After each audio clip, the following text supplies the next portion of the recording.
రావు Bahadur cinema నిజంగా దీన్ని over hype ఇచ్చిరేమో అట్లా అనిపించింది కానీ బట్ నిజంగా సినిమా చాలా బ్యూటిఫుల్గా ఉంది. 100% ఎంజాయ్ చేస్తారు, మామూలుగా ఉండదు సినిమా. బట్ జస్ట్ ఒక హాఫ్ అన్ అవర్, స్టార్టింగ్ ఒక హాఫ్ అన్ అవర్ ఏదైతే ఉందో అది కొంచెం వెయిట్ చేయాలి. దాని తర్వాత సినిమా పికప్ అయిపోతుంది. పికప్ అయ్యి ఇంకా అసలు ఇంటర్వెల్ నుంచి ఇంకా అసలు ఇక వేరే లెవెల్ ఉంటుంది సినిమా. అండ్ ఇంటర్వెల్ కన్నా ముందు కూడా చాలా బ్యూటిఫుల్ పాయింట్స్ అవన్నీ కూడా ఉన్నాయి. బట్ స్టార్టింగ్ పాయింట్స్ ఏవైతే ఉన్నాయో అవి కొంచెం డల్గా స్టార్ట్ అవడం వల్ల కొంచెం టైం పడుతుంది. అండ్ ఆ క్యారెక్టర్ ఎప్పుడైతే మనకు అర్థమవుతుందో అప్పటి నుంచి ఇంకా సినిమా ఒక ఫ్లోలో వెళ్తుంటుంది. ఇన్ఫ్యాక్ట్ మన క్లైమాక్స్కి వచ్చేసరికి ఓ మై గాడ్ అసలు ఇదే ఆ స్టోరీ అన్న ఫీలింగ్ మనకు వచ్చేసి, అండ్ ఆ స్టోరీ కూడా కొంచెం కొత్తగానే ఉంటుంది, కొంచెం డిఫరెంట్గా ఉంటుంది.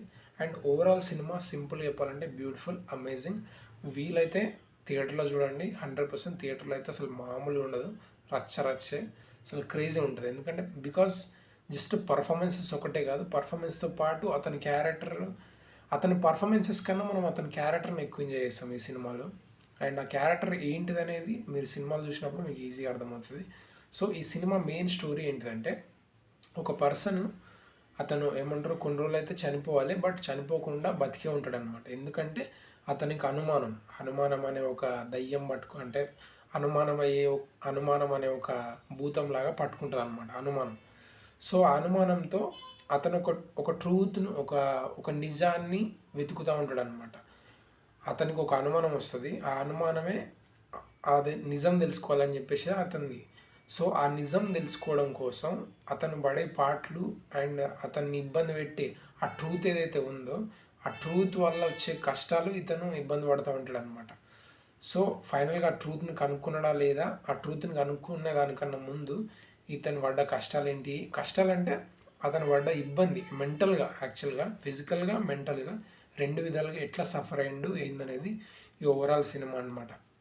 కొంచెం సినిమా గురించి చెప్పడం చాలా కష్టం, ఎందుకంటే ఇది ప్యూర్లీ ఇంటర్నల్ వరల్డ్ బిల్డ్ చేసిన ఒక స్టోరీ అనమాట. నాట్ లైక్ ఏదో యాక్షన్ అట్లా కాకుండా సింపుల్గా అతని మనస్తత్వాన్ని ప్రజెంట్ చేయడం. కొంచెం అది డిఫికల్ట్ వరల్డ్ క్రియేట్ చేయడం అదంతా. బట్ వెంకటేష్ మహా గారు అయితే నిజంగా బ్యూటిఫుల్గా దీన్ని హ్యాండిల్ చేసారు.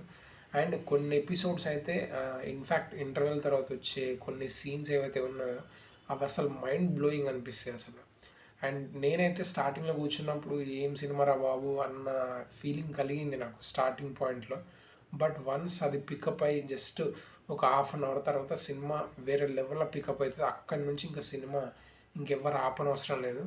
బట్ ఫస్ట్ హాఫ్ చాలామంది బ్యాడ్ అని చెప్పేసి రివ్యూ ఇస్తున్నారు, కానీ నో అంత బ్యాడ్ ఏం లేదు. ఫస్ట్ హాఫ్ కూడా ఎంగేజింగ్గానే ఉంటుంది. కాకపోతే జస్ట్ స్టార్టింగ్ ఓపిక పట్టాలి. అండ్ మ్యూజిక్ విషయానికి వస్తే స్టార్టింగ్లో ఒక సాంగ్ తప్ప మిగతా సాంగ్స్ ఏవైతే ఉన్నాయో అవి కూడా చాలా బ్యూటిఫుల్గా అండ్ ఒక different kind of music and visual ఈ రెండింటిని కూడా ఒక వేరే లెవెల్ స్టాండర్డ్గా ఉన్నాయి ఈ రెండు అయితే పర్టికులర్గా.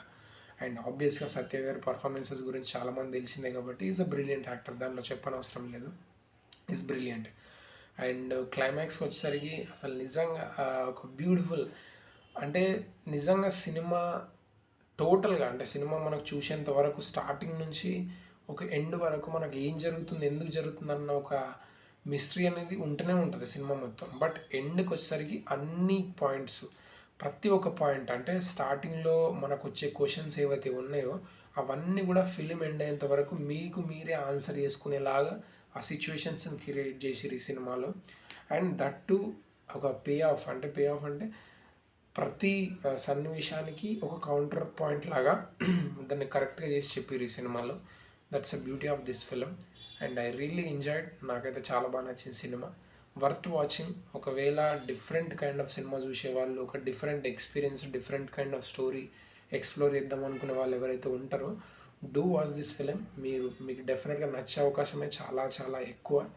బట్ చెప్తున్నా కదా, మళ్ళీ చెప్తున్నా, స్టార్టింగ్ ఒక హాఫ్ అన్ అవర్ మాత్రం వెయిట్ చేయాల్సిందే. So that's it.